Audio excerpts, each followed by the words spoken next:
same attitude as a young person might have, as far as still being hopeful, still being optimistic, and never giving up and saying, this is really difficult, because sure, it might be difficult, and I'm sure not everything that you submit is going to, immediately get accepted. But I think that just having the hope that somewhere out there will be someone who sees the value of the work. And then also the fact that, a publisher isn't necessarily, you don't have to just say, just because a publisher won't accept my work, it isn't good. So just having the feeling of self-worth. You seem to be having such a busy schedule. Like, how's the cooperation from your family? My family has been very supportive of me. They've been coming along with me on many of my trips. Actually, during this trip, here in Sri Lanka, I was lucky enough for my whole family to be able to come along, my sister, my dad, and my mom. And so it was really fun to be able to share with them the experiences. And as a matter of fact, my sister, her 15th birthday was on December 16th. So it was really fun to have that experience for her of having a birthday in another country and just having that shared family moment.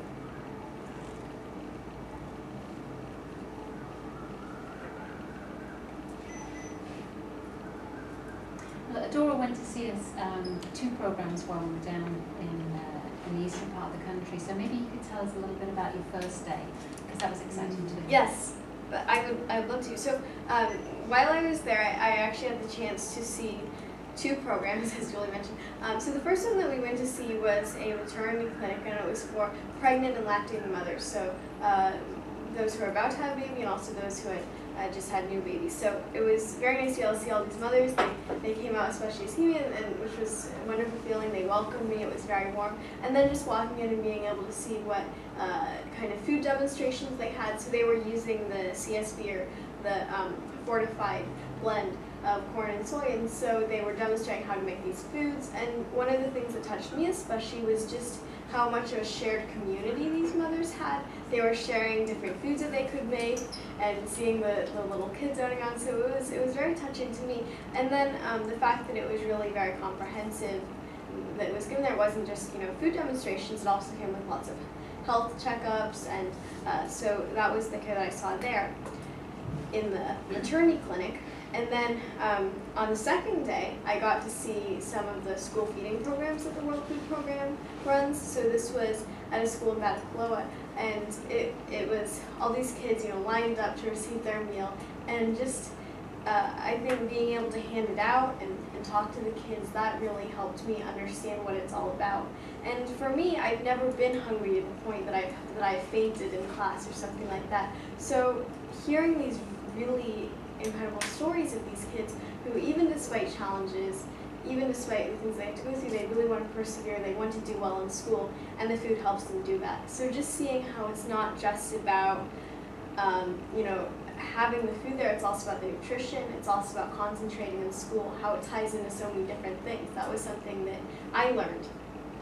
So those two programs that I saw really helped me learn a lot more about the importance of food and how it ties together in so many ways. It's not just about, I'm hungry, I need to eat. It's about, I need to grow tall, I need to think well. And so that was definitely a great learning experience.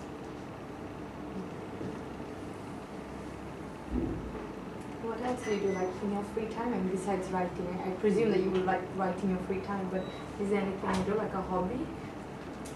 Yes, I have many hobbies. I enjoy, just like a lot of other kids, I love to play outside, draw, cook, do a variety of things. When I can, I like to roller skate and go on a bicycle. So yeah, some of the various things. Also hike.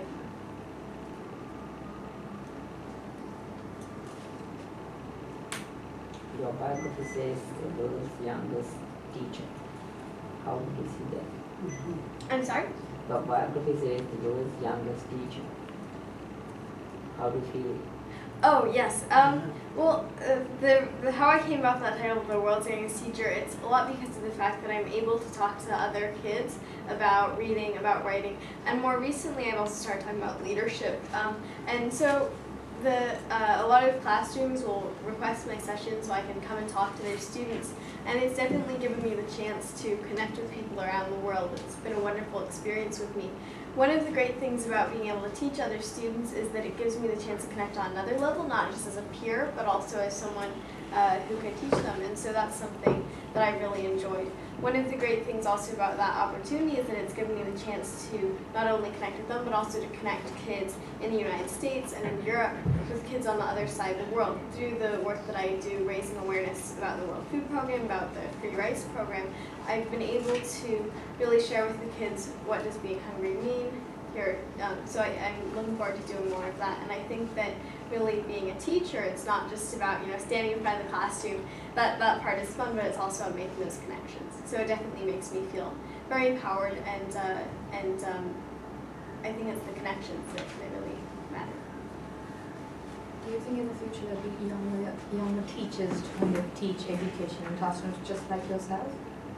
I hope so. I mean, I know of many kids out there who are taking leadership roles, who are trying to talk to other kids about what they can do to make a difference. So yeah, I think that already there are many kids who might not necessarily be standing in front of the classroom, but who are teaching. For instance, when I was in Bataklava, then I was able to watch the student brigade's demonstration on hygiene. So they were showing good hand washing techniques. They were telling the students with a very catchy song actually about how to keep themselves healthy and how to keep themselves clean. And so that was a wonderful example of kids teaching other kids, something that I talk a lot about.